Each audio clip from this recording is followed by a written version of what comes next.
Je vais vous parler aujourd'hui des trucs pour déclencher le travail et l'accouchement.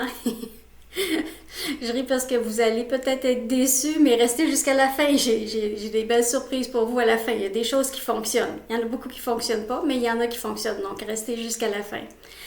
Je vous comprends. Si vous écoutez cette vidéo-là, et j'ai été enceinte 4 fois et j'ai passé ma date 3 fois sur 4, donc je vous comprends et je suis passée par là de dire là, je suis tannée, je suis écœurée, il faut qu'ils sortent.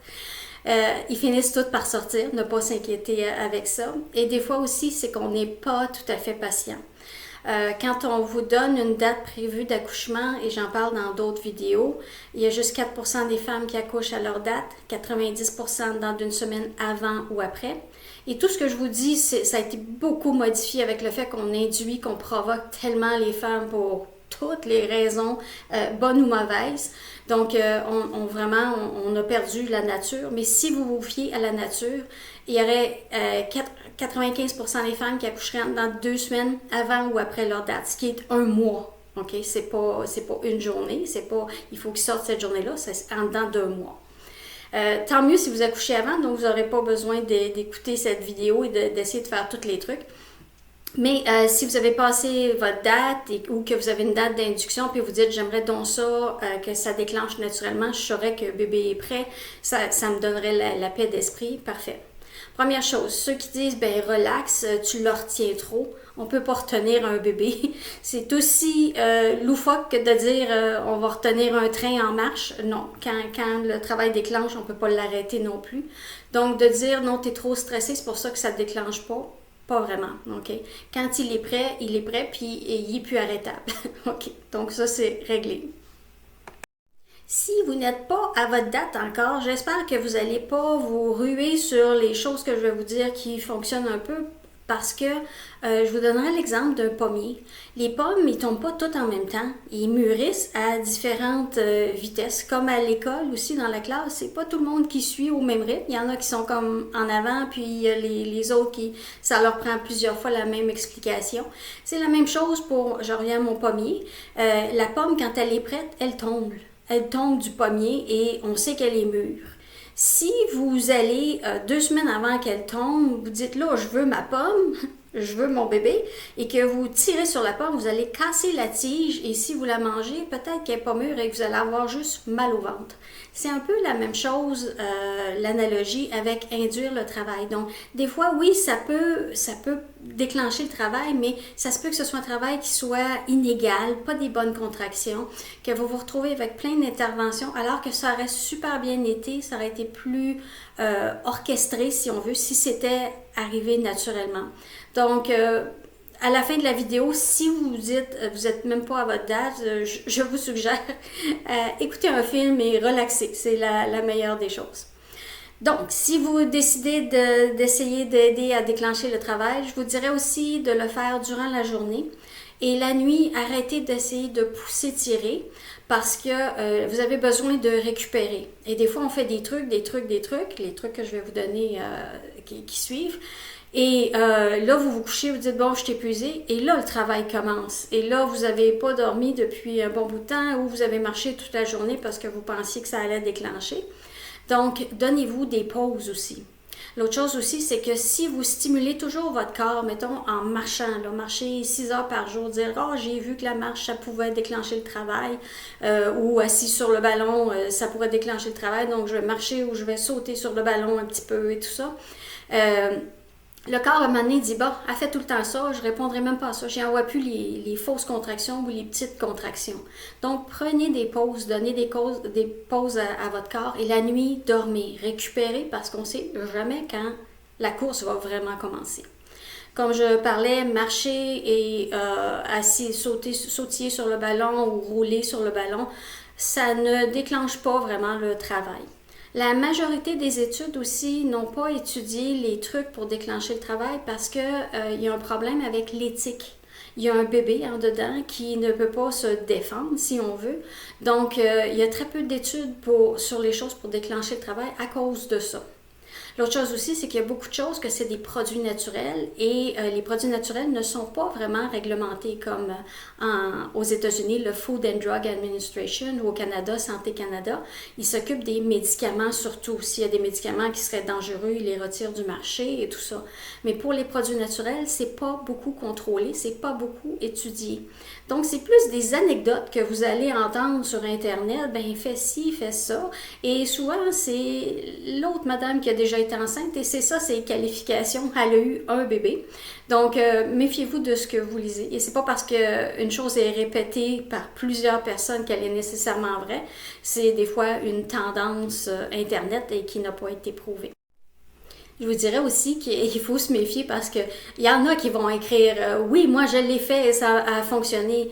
Et il faut savoir l'historique de la madame. Si elle était à 40 semaines et 3 jours, elle était peut-être due. Donc, puis il y en a qui vont dire ben ça a déclenché 48 heures plus tard, ça a marché. Ben là, tu étais rendu à 40 semaines et 5 jours. Donc, statistiquement, t'étais dû. Donc, et les gens, des fois, vont associer les choses, mais c'est, comme je disais, c'est plus anecdotique. Bon, là, on va tomber dans le scientifique. Stimuler les mamelons, ça fonctionne. Attention, ne vous enthousiasmez pas trop vite. Donc, il y a 3 façons de faire. Ça peut être la madame elle-même qui stimule ses mamelons. Il faut rouler le mamelon entre ses doigts. Faire attention de ne pas frotter parce que vous allez l'irriter. Et les mamelons sont déjà sensibles dû à la grossesse. Donc, vous les roulez entre vos doigts. Mais la petite chose qu'on ne voit pas là, comme sur les paquets de cigarettes écrits en tout petit, il faut les stimuler 15 minutes aux heures jusqu'à temps que le travail commence. Donc, ça peut être 15 minutes aux heures pendant 8 heures. OK? Oui, ça déclencherait le travail. Les 2 autres façons, ça peut être le conjoint ou la conjointe qui stimule les mamelons, ou vous pouvez vous mettre sur le tire-lait. Il y a des tire-laits qui vont sous le chandail. Ça vous libère les mains. Vous pouvez faire vos choses. Encore là, si vous voyez que ça donne des petites contractions ou rien du tout, ben prenez une pause, donnez-vous une pause, puis vous pouvez toujours recommencer le lendemain. Si vous choisissez de stimuler les mamelons, c'est normal qu'il y ait du colostrum, du lait de bébé qui sorte. Vous ne gaspillez pas le colostrum. Tant que le bébé n'est pas né, c'est du colostrum que vous produisez. Donc, au contraire, la production va être déjà bien démarrée quand un bébé va arriver. Une façon aussi agréable d'aider le col à mûrir ou de donner des contractions, ce serait d'avoir des relations sexuelles. C'est mieux hétérosexuel parce que c'est dans le sperme. Il y a une substance, les prostaglandines, qui fait mûrir le col et qui donne des contractions. Il ne faut donc pas aller uriner tout de suite après la relation, ce qui contredit ce qu'on vous dit toujours, aller uriner tout de suite après une relation pour faire moins d'infections urinaires. Donc, vous choisirez là-dedans. L'orgasme, c'est aussi une contraction utérine qui peut être un peu bizarre quand on est à terme de sentir cette forme de pression-là. Quand on induit une femme, on met des prostaglandines au niveau de son col, soit en injectant un gel, ou des fois c'est un petit tampon imbibé du gel encore là qu'on met près du col. Il faut savoir, et je disais toujours ça à mes patients, je disais, c'est comme faire l'amour, mais avec l'équipe de football au complet. OK? Donc, c'est vraiment beaucoup plus concentré que ce que vous auriez à la maison avec une relation sexuelle. Donc, c'est comme avoir une relation, mais sans le plaisir. Le thé aux framboises n'a pas été étudié. Encore là, il y a toujours quelqu'un dans les groupes qui va parler de moi, ça m'a induit 48 heures après mon bébé et je commençais les contractions. Est-ce que c'est anecdotique? Est-ce que c'est relié? On ne sait pas, il n'y a pas eu d'études là-dessus. J'ai eu une patiente qui a pris du thé aux framboises et qui a accouché dans les heures qui ont suivi. Mais dans la journée, elle avait pris 14 thés. Et encore là, elle était passée sa date. Donc, est-ce que ça a juste à donner comme ça? Je ne le sais pas. Je vais vous parler de l'huile de ricin, qui est un puissant laxatif. Je suis coupable d'avoir souvent suggéré ça à mes patientes parce que dans le bon vieux temps, on suggérait ça. Ça donne des contractions utérines aussi. Maintenant, c'est plus recommandé parce qu'ils disent, bon, ça pourrait déclencher que le bébé fasse du méconium, des selles à l'intérieur de l'utérus. Donc, ça serait moins bon pour le bébé. Effectivement, quand le liquide est méconial, c'est moins bon pour le bébé. Donc, c'est plus vraiment recommandé, mais encore là, ça se parle underground, si on peut dire. L'huile de ricin, la recette qu'il y avait, c'était une cuillère. Et en passant, c'est très dégueulasse à prendre. Et si vous le diluez dans l'eau, tout ça, c'est moins efficace. Donc, c'était plus efficace pur. Donc, c'est une cuillère à soupe aux heures jusqu'à temps que le travail commence, que les contractions commencent, ou que vous ayez des selles molles ou de l'huile au niveau des selles. Là, vous savez que vous avez vraiment que tout votre système est lubrifié, on va dire. J'ai fait des accouchements suite à mes patientes qui ont pris de l'huile de ricin et je vous avoue qu'il y a des fois que c'était vraiment pas agréable parce que les selles qui sortent de là sont nauséabondes et peuvent être expulsives, on va dire ça comme ça, au point d'appeler le service d'entretien pour qu'ils nettoient les murs. Okay? Donc je vous recommande pas ça, c'est assez extrême et c'est plus recommandé de toute façon. Ça m'amène à la potion de la sage-femme, qui est en fait un mélange d'huile de ricin, jus d'abricot, du thé, verbena et du beurre d'amande aussi. C'est l'huile de ricin et le beurre d'amande qui font glisser et qui, encore là, auraient le même effet. Donc, c'est les mêmes restrictions ou les mêmes recommandations de ne pas utiliser ça à cause du méconium, à cause que ça donne des accouchements des fois qui sont intenses parce que ça donne des crampes entre les contractions aussi et ça s'arrête plus. OK? Donc, oui, ça pourrait déclencher le travail. Il y en a qui prétendent 85, la potion de la sage-femme, 85%. C'est la même chose que l'huile de ricin, mais à quel prix? Donc, est-ce que vous êtes prêt à ça? Et comme j'ai une fois que c'est déclenché, si vous avez les selles liquides abondantes et expulsives, ça s'arrête plus, tout ça. Souvent, quand je vais dans les groupes de femmes enceintes, il y en a souvent qui vont poster j'ai passé ma date, je suis tannée. Et là, les gens vont dire take pineapple, prends des ananas, les ananas. Il n'y a rien de prouvé là-dessus. Encore là, ça peut être anecdotique. J'ai pris des ananas, puis après ça, j'ai accouché 2 jours plus tard, ben, t'étais à 40 semaines et 5 jours. Donc, c'est pas prouvé, mais ça, c'est un qui revient souvent, là. C'est répété, on va dire ça comme ça. Il y a ce qu'on appelle la broméliane dans l'ananas qui serait un stimulant un petit peu des contractions. Faut savoir que les ananas, c'est acide, donc si vous avez déjà beaucoup de reflux ou de la difficulté à digérer, ça peut être difficile, donc faites attention à ça. Même chose pour les aliments épicés. Oui, il y en a qui vont dire, ils ont même des adresses de restaurants, moi ça m'a déclenché. Vous étiez passé la date, donc c'est souvent anecdotique. Et encore là, faites attention parce qu'il y en a qui se sont retrouvés à avoir une bonne indigestion ou des brûlements d'estomac vraiment difficiles. Donc, les aliments épicés, encore là, pas étudiés, donc pas très puissants. Le cohosh noir, il y en a qui parlent de ça. Ça peut avoir des effets secondaires et comme éclaircir le sang chez la maman et on n'est pas sûr des effets sur le bébé, donc ce n'est pas recommandé. Et il faut savoir, il y en a qui disent c'est un produit naturel, donc il n'y a pas de danger. Je vous dirais que les drogues, c'est toutes des plantes et c'est très naturel, mais c'est dangereux.